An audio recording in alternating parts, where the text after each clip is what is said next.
Welcome to Commander Central, episode 334, and today we're going to talk about what makes us target you in a game of Commander. I'm Dana. I'm Max. And I'm Chris. How are you boys doing this morning? It's Friday. It is Friday. I will take that. I actually got woke up real early this morning by a very clumsy cat trying to jump on my desk and knocking a bunch of stuff over. So I've been up super early, and I'm not loving that. But how early is super early for like you? 4 a.m. Oh, okay. That's a little bit earlier. And it was just so like one of those things like literally knocked over like a lamp and like a water bottle, and just the cat's just a moose and an idiot. And it was like so loud that, you know, just like that adrenaline shot as I sat up in bed, and I was like, well, I'm grab Lucille off the counter and get ready to go beat someone.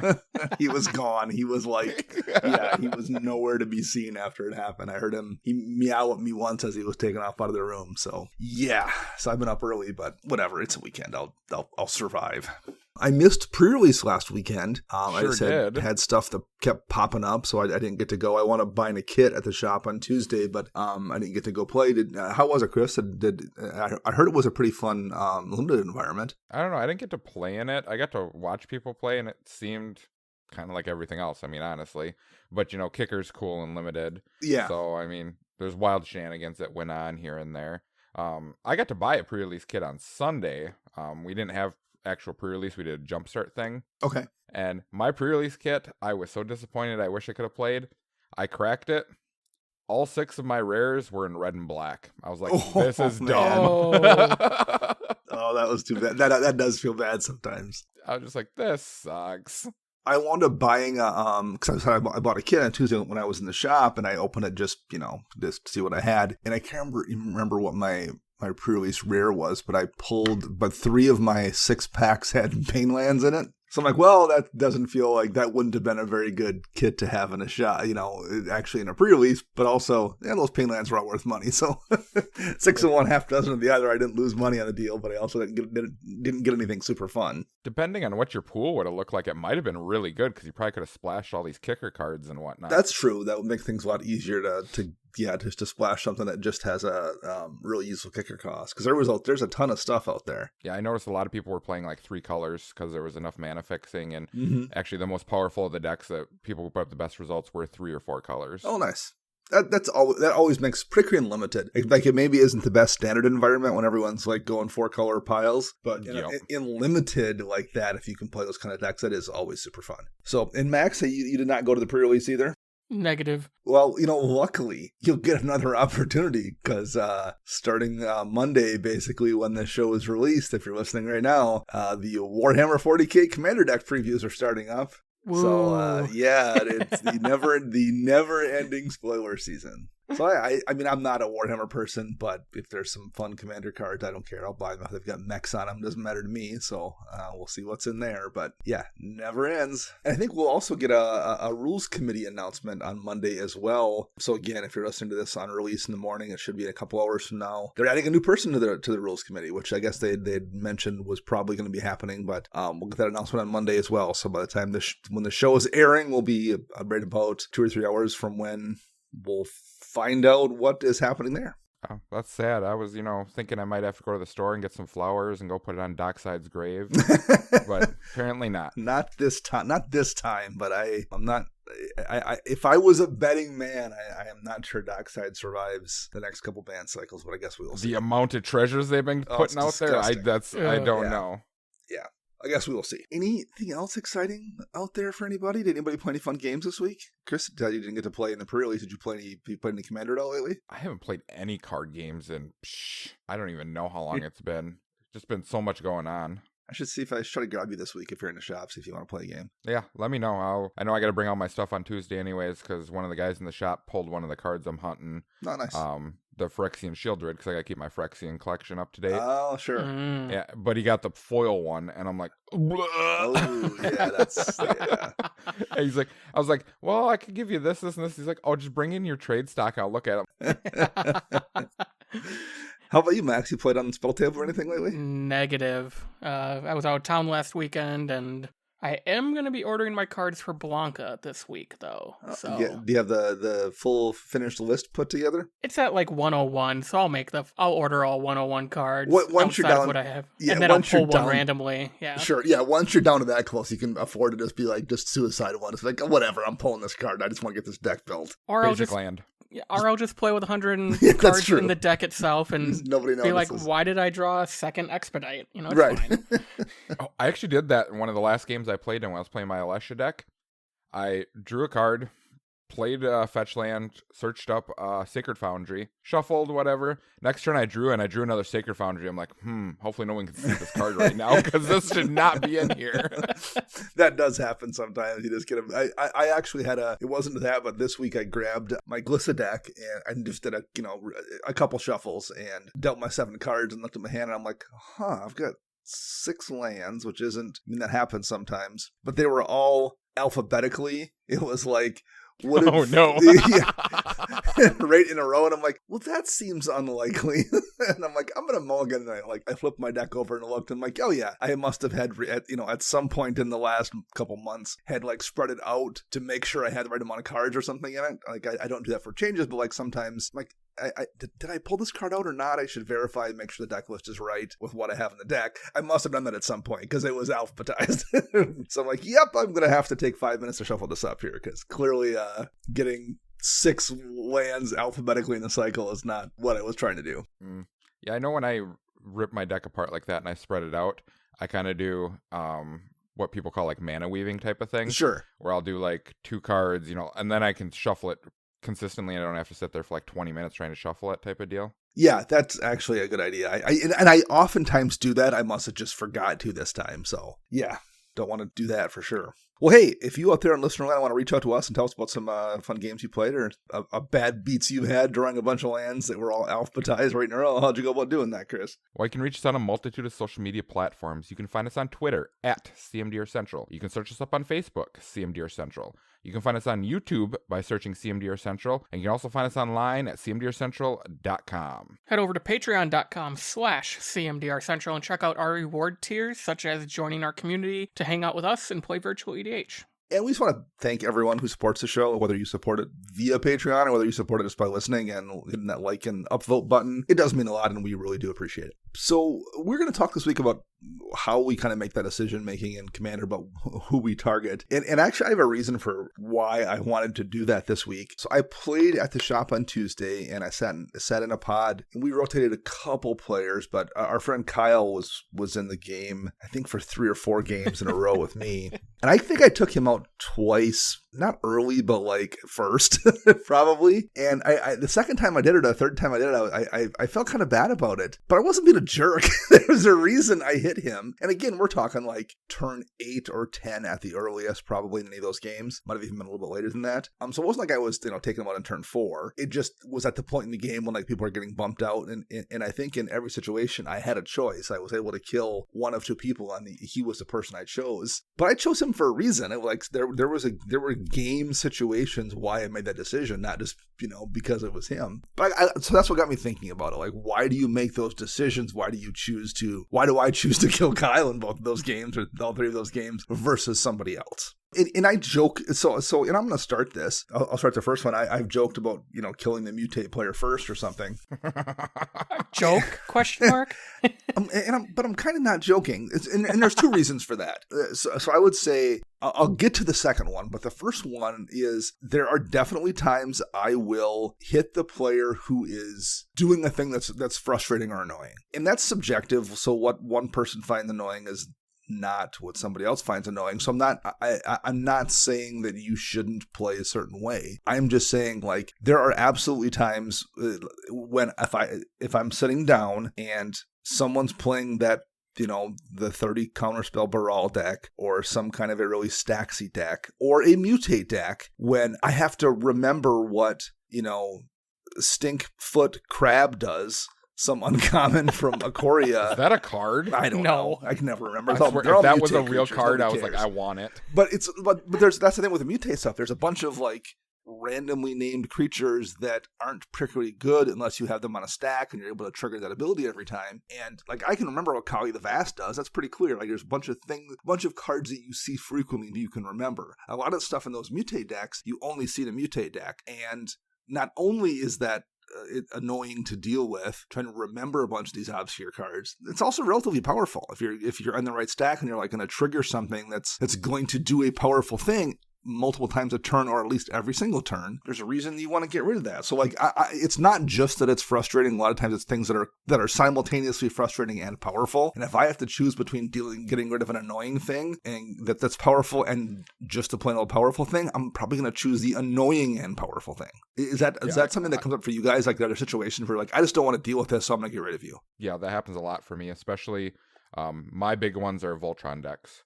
Hey, now Earl the Miststalker, that kind of stuff, where those cards are just too powerful that you can't really take care of, so you have to, take out the player instead. Well, in those cases too, you have this the threat of, it looks like I'm fine right now, but on the next player's turn, they put something on Earl to make him unblockable, and something to give him double strike, and something to give him, a 4/4 buff or something, and I just die. Yep. And that happens quite frequently with a deck like Euro. So like there are situations, those kind of decks where like I just can't let you sit there, or I'm going to lose the game at any moment in time, which is frustrating too. It is, for sure. For me, I think it's kind of a fool me once, shame on me, fool me twice, shame on you situation. So like we all probably could have tell that mutate was going to be somewhat annoying just based on the 4,000 rules in the rule text and whatnot. But I think it's that very first time you see it not in the pre-con shape, where it is like, I bought the pre-cons, I bought every mutate card from the proper set, and now I've built this, 3-color, 5-color mutate monstrosity, and you just see how annoying over time it can get. Mm-hmm.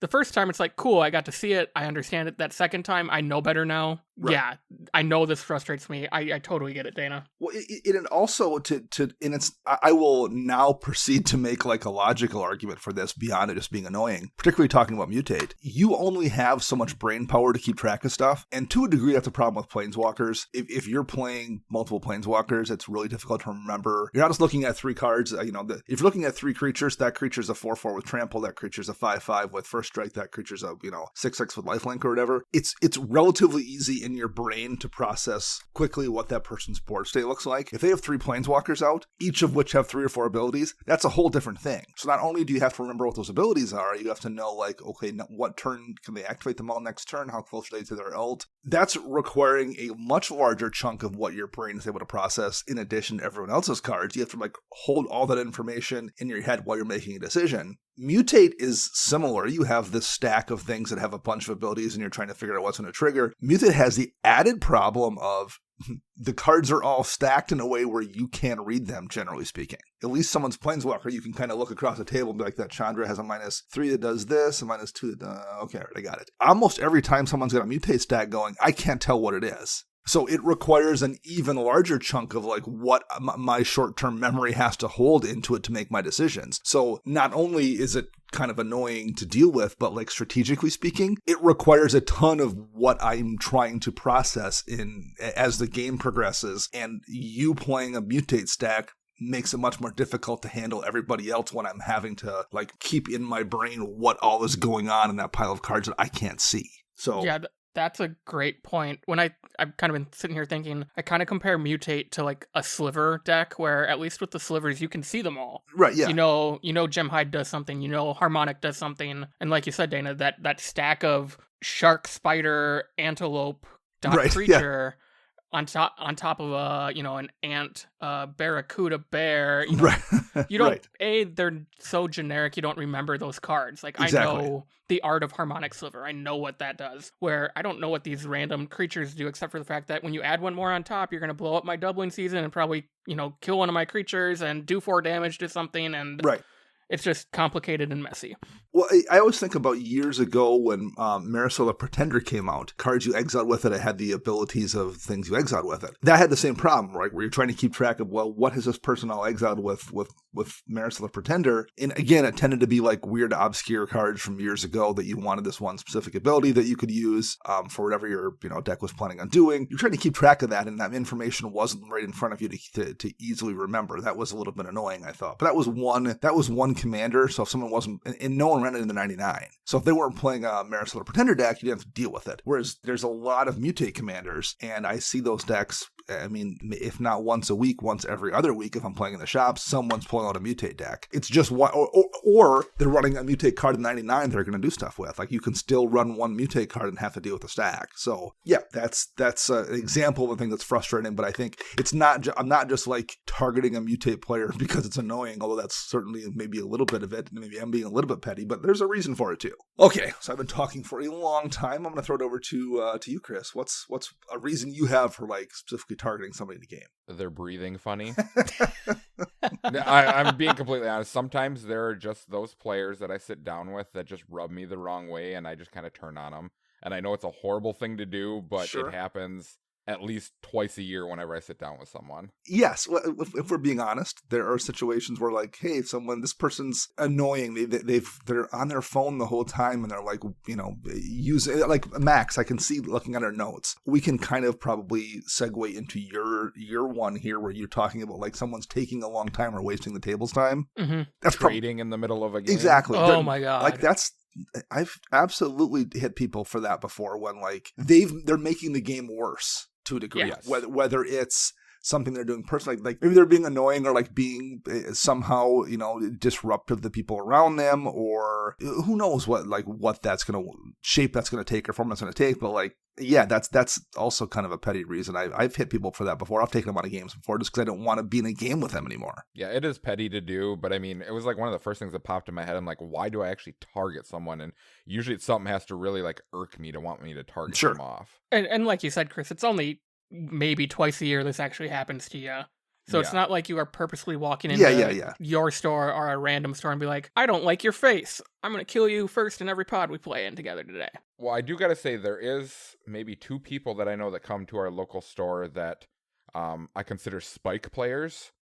Mm-hmm. And they would be like that type of thing where the way that they play just irritates me enough that I would just target them off no matter when I play with them. Right, because they're not just spike players, they're spike players who are not always concerned about whether or not the pod they're playing in has everyone else playing the same way. Yes. Yeah. Like, right, I don't want to say there's anything wrong with playing spiky, but like we're talking about a couple guys that tend to sit down and play pretty spiky in environments where everyone else isn't doing that. Yeah, where they sit down and there's 2 people playing a pre-con and I'm sitting with them, and then next thing I know, it's like turn 3, they're comboing, and I'm like, okay, next game, it's over. I'm not even going to play this. Yeah, I will 100% pick somebody for that reason. Max, I'm going to throw it to you quick, because I briefly mentioned you had putting down someone's like wasting the table's time. That's definitely a reason you on occasion have hit people before as well. Yeah, and now I'm not talking about someone who's trying a new deck or a brand new player. I'm talking about a player that's been playing a while. You've seen them before, and they're taking 10-minute turns on turn 5 and not advancing the board state. Like,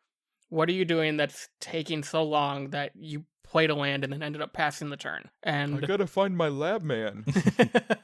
And I get it. Like, some decks are complicated. That just it happens. But at the same point, in my opinion, you should be able to pay attention to the game, have a plan. We've talked about this in past. Have a plan for what you kind of want to do on your next turn. And if something changes, you should be able to adapt to that fairly quickly. Not, okay, let me scratch my entire whiteboard and redo it for the next 10 minutes while I make up my turn. And, the phone stuff, I wrote this mainly as what they're doing in-game versus out-of-game. The phone stuff, the trading, yeah, that's annoying too. But if you are literally just taking up my time while actively playing the game and not advancing the game state, you're going to move up towards the top of the list for me to take out. Yeah, I mean, that's for sure something I've experienced, like not super often, but it does sometimes happen. And you can do a lot of good too. Like, I think here's the problem with that. I think the people that tend to do that the most are people that maybe aren't the most self-aware, which because I was going to say you can do a lot of good if you're taking long turns and doing that if you tell everyone ahead. If you just say, hey guys, I'm sorry, apologies, this is going to be a long turn as I figure this stuff out. That usually does a ton of good if you're going to take a long turn. The problem is the people that tend to take those turns are maybe not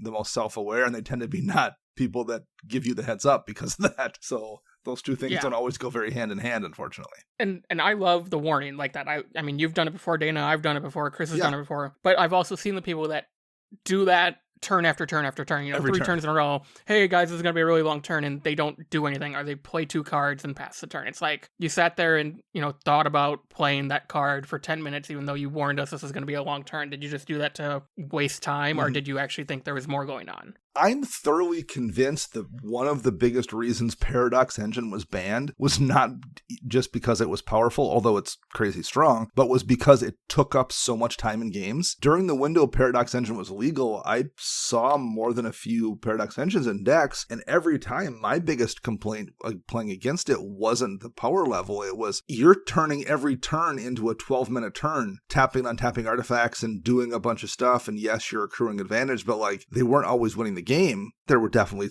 combos where someone would win with it. I'm not saying there weren't, but like I saw a ton of Paradox Engine games where the person just turned a 45-minute game into a 2-hour game because they were taking 10 or 15-minute turns, dirtling around with Paradox Engine while also being oblivious to the fact that everyone was super annoyed at it. And I that wasn't a once or twice situation. I encountered that a dozen times while that card was legal in different places where people were just wasting everyone's time with Paradox Engine. I think that comes down to not being an experienced player, though, too. To a degree, playing sure. Something like that. Yeah. Because it shouldn't. If you have to do it more than twice like that, then you shouldn't be playing that. Well, because like for the most part, when Teferi's Chain Veil was kind of a big deal, particularly in more competitive decks, that's a complicated combo. But most people who were playing it knew what they were doing, so it tended to like, yeah, it was going to be maybe one long term, but they knew where they were going with it. I think Paradox Engine, when it was legal, a lot of less experienced players were just hard jamming in decks, like, oh, I can put this in my deck and do a bunch of stuff, and it wasn't the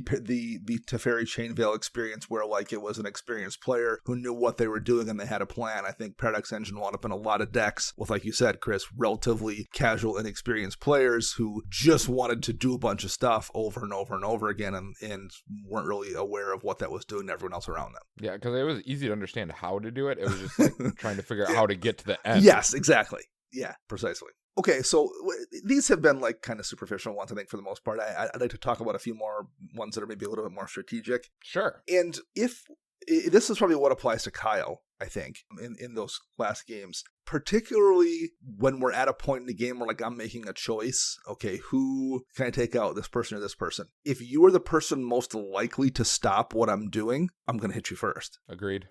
In at least one of the games, he was the only person playing blue. And I knew on my next turn I needed to do, X, Y, and Z. And I'm like, no. The things I was going to do were going to require a counterspell to stop them. And I think in one case a stifle. And I'm like, no one else is going to have that. And I'm not sure. I'm not sure he did either. But no one else definitely was going to, right? So like, I have a choice between taking out the one blue player or not. I'm taking out the blue player, and it doesn't maybe need to be blue. Maybe there's situations where like I've got a huge board state and I'm going to swing at everybody the next 2 turns, and I know that person's playing green and has 2 fogs in that deck. I'm just going to take them out. Or, whatever, that person over there has a Maze of Ith that's currently tapped, and this is my opportunity to take them out with my Voltron commander, because next turn they might have it available again, and they're going to keep me from swinging in. So like that right there is a choice. If you are a person who's most likely to stop me from doing the thing I'm trying to do, that's absolutely one of the reasons I pick you. Yeah, that's for sure. I mean, that just makes sense in general. I've done it with white. You don't think about oftentimes white being scary, but like there's been times when I've looked on the board state and been like, okay, that player's playing a red-green. That's a mono-red deck. Oh, and that person's playing a white-black, which means there's they have access to every good wrath in the game. and I've got 25 power on board. I'm just going to kill them because I don't want to deal with a wrath during their turn. So I'm going to eliminate the one person who probably has the most likely chance to have a board wipe. Like I oftentimes, particularly once we're getting a little bit later in the game, that's definitely something I'm looking around thinking, which one of these people, if I remove them, makes it least likely that they're going to be able to keep me from doing what I'm going to do next turn. How often do you guys like do that kind of math? I feel like Chris probably, as a competitive player, are you kind of probably eyeball that a little bit because you're oftentimes looking at, okay, what do they have for mana? What is that? What cards does that deck run? And like thinking in terms of Modern, that definitely crosses my mind a lot. Like I'll look across the board and I'll see, and the big thing is like when I look at the general, it's like which one of these generals is going to cause me the most amount of issue when the game first starts. Yeah. It's like, okay, and now I need to keep tabs on this player more than the other two and try to keep them in check. I mean, I can think of one situation, and this was probably a year or two ago, in a game where I know Max was playing his Dromoka deck. I knew I was going to be able to take someone out this turn because no one had flyers for the moment, or they were tapped or whatever, and I killed Max because I'm like, I know Max has got 26 flying creatures in that deck or whatever he has. So I'm like, if Max plays a creature, it's going to be a blocker. I'm not so certain everyone else has got flying blockers in their decks. I know every card in Max's deck was, so like I'm killing Max because he's the only person that I know guaranteed can play something that can block next turn. I do got to say, a lot of times when I sit down with you guys, I usually target you guys off the field first. And I don't know if it's because I know your decks, I know how you build, I know what kind of power level you're at, what kind of player you are, that kind of stuff. So it's a little bit more challenging than other players, but it's always something that comes up every time that we've ever played. Well, I think to a degree, and I definitely do that sometimes too. Particularly if you're playing with someone who's a stranger, and if they're a really nice person, and you're like, oh, I feel good. Like this person, I don't know what their situation is, but like this is war, Dana. You're not supposed to go easy. but I know Max won't take it personally. So like, given it, particularly if it's a situation like where it's maybe not even going to be killing someone, or maybe even if it is, but like if the person, if I'm worried about maybe it being taken the wrong way, I know Max won't take it the wrong way, or you won't take it the wrong way, whereas I don't know that person that well. So that's for sure sometimes I think about. And another one I've noticed when I stream with EDH Rack, we have a guest on every week, so it's usually Matt and Joey and myself and a guest. I always feel like we invited you on your show. I don't want to hit you for 18 damage on turn 6 if I have this kind of perfect draw, because you're our guest, we invited on, and I feel bad, whereas like I'll hit Matt and he won't care. So like that's definitely a thing too. That I've noticed. You're supposed to make friends with those people and take out the other two and then backstab the other one at the very end. That makes good show right there. Absolutely, that's true. This isn't Game of Thrones, Chris. Yeah.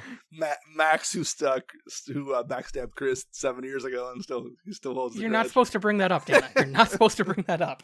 I got it from someone else a while back too, where I was tapped out, wasn't really doing anything in the game. I was keeping a couple of the other players on control, and then he just turns and he infects me off the board, and I'm like, why? I didn't do anything to you. I mean, I speaking of talking about removing Kyle, that's one of the things I did this week was I attacked somebody, and there was a third party, or no, Kyle had a chance he could have intervened and stopped me from killing somebody, and I said, well, I won't attack you next turn. And he let the attack go through, and then I flung the creature at him second main phase and killed him. Oh. You said not the next turn.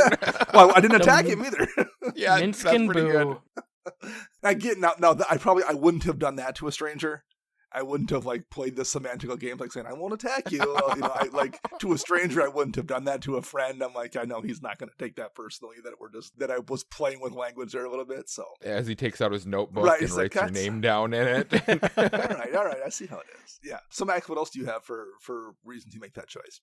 One of my next ones is not really strategic, but I tend to take out the person furthest behind. Okay. You've done that to me before. Yes. I also, there's a little bit of a caveat to this where I think this is best in like a busy LGS or like a command fest. Sure. Because in my opinion, I'm all for if someone's behind, it's turn 4 and they're missing land drops, have them go get their basic land out of the deck or whatever. Sure. But if they're still behind come turn 7 or 8 and they're still on a few lands and maybe an artifact and they still aren't doing anything, I would rather try to take that player out, have them move on to a different pod or a different game at the LGS or a command fest or something, because there's tons of games happening all the time. Right. So it's not like they're going to sit around and wait for us to continue for another half hour, 45 minutes. I just think it kind of goes back to my first thing about not wasting people's time. Sure. I also have had the experiences of killing that person, not killing that person that's behind, and then taking out the other two people that are more, keeping up with the rest of the table. And that person ends up coming back and winning anyways because everybody ignored them. So it is somewhat strategic because I'm saving myself. Maybe I used all my resources on the other two players. here it is late game, this person nobody, interacted with is now ready to crush me. I'd rather just get them out of the way, to be honest, and have them go play another game and have fun, and we can play again later in the evening. Sure. Yeah, I tell a lot of people, Max, a story about how you strip line locked me out of a game once because I was so far behind, but you couldn't kill me because you had to take care of the other two, so you're able to just keep strip mining me every turn with returning it with Sun Titan and all that, just to keep me down so you could kill me after you took out the other players. Right. What a monster. Well, I thought it was hilarious. It was awesome. And again, though, and particularly when you're friends, you can maybe do that kind of play a little bit easier than you could if it was a stranger, for sure, too. Yeah, because I complained the whole time, but I was just like, yeah, that is the right thing to do. Sure. I understand, but why me? Blow up one of their lands. That is a good point, Max. I think I tend to switch that up depending on what point of the game it is. If it's like turn 4 or 5 or something and someone's clearly way behind, I'm going to probably want to hit the person that's a bigger threat because they're not a threat at the moment. But then later in the game, when you get to that point in the game where okay, things are going to start wrapping up now, I do, if I have a chance to take out the weak player, particularly if I'm ahead. If I'm leading the game, that's just one less person that can top deck a Wrath of God or top deck an answer. So you're removing 1/3 of the variables, basically. Now, sometimes you want to take out the biggest threat to you too, but given the opportunity to just simplify the game, it's kind of like in chess or something. If you're way ahead in chess, it's good to make trades, because you're still going to be way ahead, and you're removing the threats to you. So that's kind of how I look at it. It's like a trade in chess. Okay, I'm going to expend some resources, but for the rest of the game, 1/3 of those threats to you are just no longer part of it. Well, also taking out the weaker player might show the other two players, like we're talking about chess, where you're kind of just baiting them in. You're kind of drawing them in to see he took out that guy, so he must not have anything to take me out. Sure. So then they just kind of sit back a little bit more, more of a sigh of relief and don't realize exactly what's going on. Now there are definitely some points, if you're not ahead, if there's somebody else who's clearly ahead, I tend to not take the player out, even if I could, because I look at them as that's one more person that's going to have to soak up attackers, one more person that can draw answers to deal with the person who is winning the game. That makes a difference too, where my point is. There are situations I definitely don't take someone out if I could, if I need them as a pawn, kind of, right? I need them to waste the other person's time and resources so I can try to win the game. But that's pretty fluid. You're trying to make that decision on the fly, looking at all those factors. But yeah, those are absolutely decisions I'm making and things I'm looking at when I'm trying to figure out who I'm going to swing at. What else do you have here for things you think about, Chris, when you're making those choices? A big thing for me, because it's just the style that I play in general.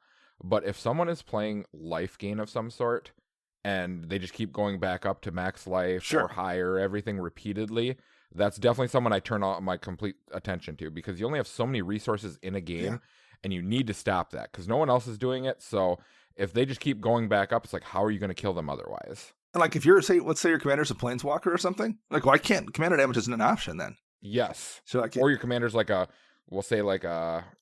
an Edric or a Reki. Reki's not getting through for 21 commander damage. Yeah, just something that's super weak. I mean, it can happen, but when you're already late in the game, and it's just this ain't gonna work. Yeah, I mean that would be an example of you need to be aware of. I think about we had a buddy of ours who used to play an Angus Mackenzie deck, and you could get to the Angus has an activated ability. It's a fog basically, and if you're playing a creature deck, and if you get down to you against the Angus player, game over. It's game over for the most part, particularly because Angus isn't blue. So they might have counter magic to stop you from removing Angus, and they have a fog every single turn. So you're I'm just out of options. So if it comes down to that point in the game, you can't win. Yep.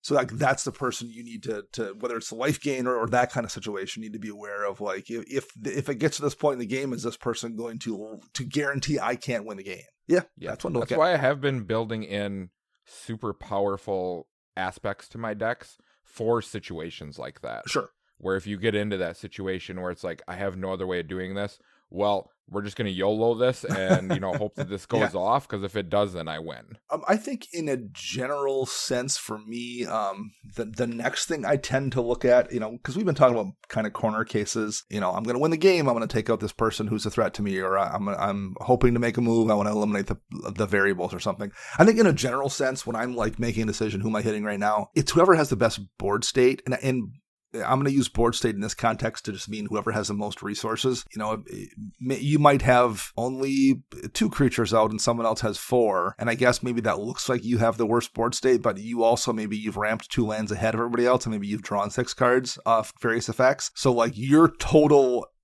access to things, whether it's cards in hand or lands available or creatures in play, whatever. I'm trying to evaluate all of that stuff in like one big picture, and that tends to be who I'm then swinging at. Like, given a choice between the person who's drawn 6 cards and has ramped a little bit versus someone who hasn't, that's where I'm swinging. Like, you having the most advantage is what makes you a threat to me and makes me want to swing in your direction. And again, I think that was one of the situations when I went hard at Kyle this week. He had played a turn 2, I think, Mystic Remora. Oh no. And was able to pay the upkeep, and a couple people hadn't paid their tax on it or played into it. So he had drew, 6 or 7 cards off it, I think, by like turn 5, and had meanwhile been able to like cast a couple mana rocks and was still paying his upkeep on the Remora for multiple turns while still also having a bit of a board out. He had done the most things. Like, the things he had access to compared to everyone else made him a target for me. That was the biggest threat to me, was the amount of resources he had access to. Is that something you guys are looking out for? Like, again, Chris, as a modern player or someone who plays competitively, I'm betting you'd keep real good track of particularly cards in hand. Yes. Cards in hand, especially like the mana, like you're talking about, more lands in play, more access to like mana rocks and stuff. Because in this game, for those of you who are new or whatever, and you don't realize is, the haymakers are what wins the game. So, yeah. A player may have a bunch of like 2 or 3 drops out, but the guy who's sitting on 12 lands can just drop an 8 drop card that can take out everything on the board type of thing. Can just win you the game on the spot. So, I mean, that's something you always got to keep track of. How closely are you monitoring that, Max? Kind of. It kind of flows into like my next one, to be honest. Okay. About resources. Pretty much if someone gets too far ahead too fast. So they have way more resources than the rest of the table. That's definitely a red flag, and that's when I will kind of change my attention to that person, and depending on how far ahead they are, I will definitely try to convince the table to make them the archenemy. Sure. Well, I mean, I could think of ways that I've done that and convinced the table not to kill me. Like I'm playing Rakdos and I like blow my hand on turn 4 and I have no cards in hand and I'm just like, oh, I got some lands and mana rocks. Don't kill me. Well, sure, because, I mean, there's definitely situations where superficially your board state looks scarier than somebody else's, even if it necessarily isn't. And that stuff isn't always readily apparent to a newer player for sure. They can look over and see that, giant, that Sun Titan, and see, some other big scary creature in play, but like, you've nothing in your graveyard. And maybe somebody hit your yard, you just haven't had a chance to put anything in your yard, or maybe somebody, in response to you casting your Sun Titan, played a Bajuka Bog next turn and emptied your yard out. And so your Sun Titan's just a vigilant 6/6 at that point. It's a giant card, but that's not as scary as it maybe could be at other points in the game. Meanwhile, somebody else has 2 or 3 small things out, but the way they interact with their commander in some way, like you are aware of what that board state, how much scarier that board state is than your own. Or even maybe you're the third party in this, and like everyone else is like freaking out with a Sun Titan, and it's not a threat right now, and somebody else who's being real quiet over there in the corner, the 4th player, is the real threat. But that's tough to, particularly given how much information in a 4-player game is out there. That's sometimes tough for a new player to evaluate. Agreed.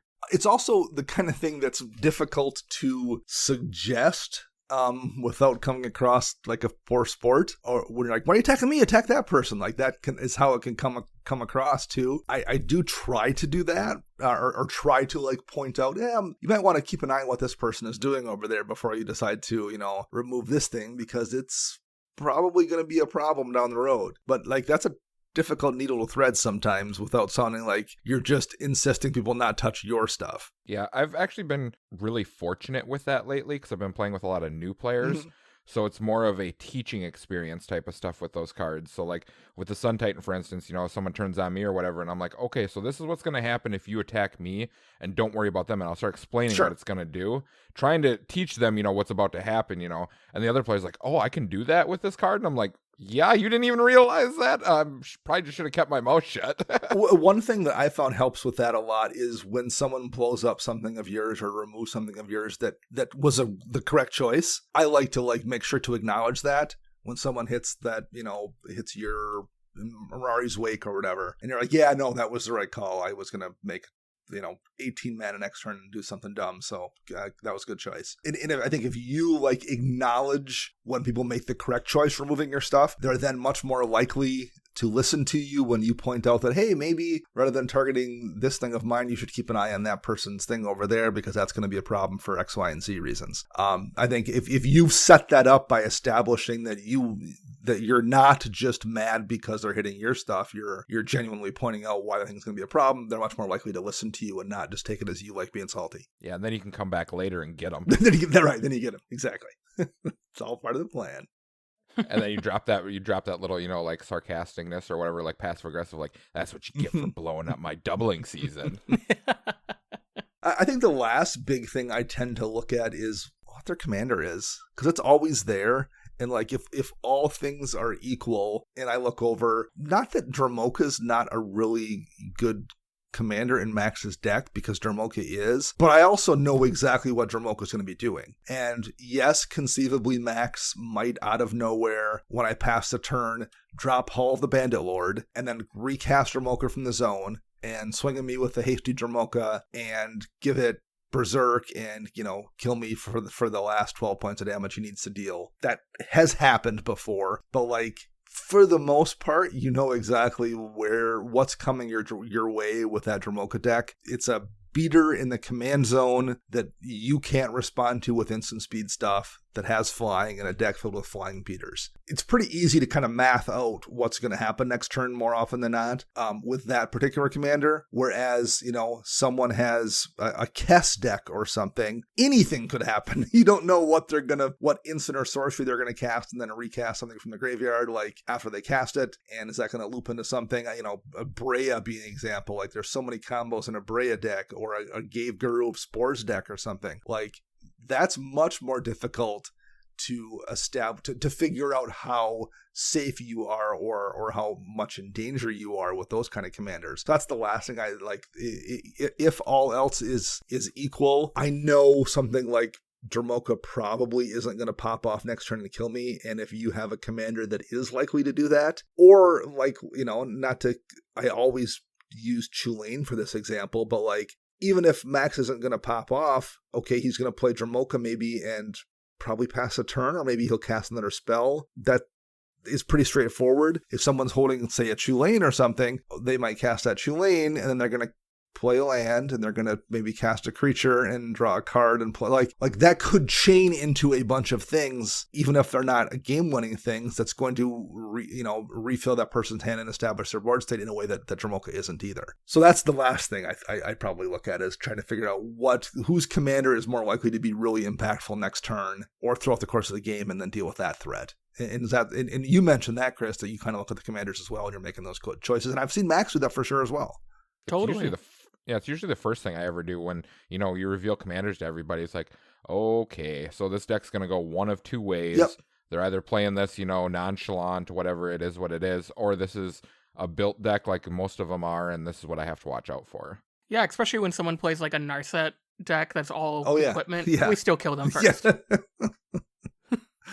I gave you guys a heads up on that, too, that it wasn't broken. I just wanted to do some crazy stuff with like horrible equipments, and I couldn't even get it to work. I will say this, Chris, that is definitely one advantage I have found with my Azorius equipment deck. Because it's Azorius for some reason, people actually tend to not take it as seriously as they would if it was a different commander. Really? Yeah. We need to change that. We need to change that tune right now, because that deck is nasty. Way more effective than I thought it would be. But yeah, people tend to be like, and especially because it's Essior in the command zone, who is not at all threatening either. They're like, oh, all right, that's fine. I can deal with that owl. Until he's wearing 5 swords and a Batter Skull. That's a whole different deal. But so any final ones from either of you two here? Not really. I think we covered all the big ones that I know we've talked about off air, like in real life about stuff. So yeah, I can't really think of anything. I mean, we talked about commanders and everything else. Yeah, that's pretty much it. I mean, granted, sometimes the past comes back to bite me sometimes, where it's like, yeah, I remember, 10 games ago where you just like berated everybody and, destroyed us in like 3 turns. So guess what? Payback sucks. I mean, and I guess from the on the other side of the table, this isn't a decision I make, but like there's definitely been games where I think, particularly if I'm playing in a command fast, where I think the fact that the person knows I'm a content creator, recognizes me, and has asked to play with me, definitely has impacts the decisions they're making in both directions. They're either like not wanting to attack me because they know my content, and they're excited to play with me, so like they don't want to attack me, or they want to tell the story about how they beat me, so they go extra hard at me. But like I've noticed both of those two things. I feel like sometimes it's not something I think I necessarily do, but like I think I've seen other players have made that decision with me sometimes as well. So that's kind of an interesting thing to see. Yeah, I know there are people in our Slack who have been convinced that I'm supposed to kill them first. Exactly. I don't know why, exactly. But I think I'm just going to take the advice. So if I ever play with that person, I'm just going to try to kill them first and see what happens. Just to be sure. Better listen. Why take the chance? Right? I hear you. Live with the consequences. Exactly. Later. Exactly. All right, I think that is going to wrap up episode 334 of Commander Central. Thank you very much for listening. You can find me on the Twitterbirds at Dana Roach. You can find Max at CMDRCentral_Max, and you can find Chris at WiseSquishy1. Our show is edited by Rafael Garcia, and you can find him on the Twitterbirds at Ursa Bearwalker. And our podcast theme is Retro Future Dirty by Kevin MacLeod, licensed via Creative Commons. We'll be back next week with a new show. Until then, I'm Dana. I'm Max. And I'm Chris.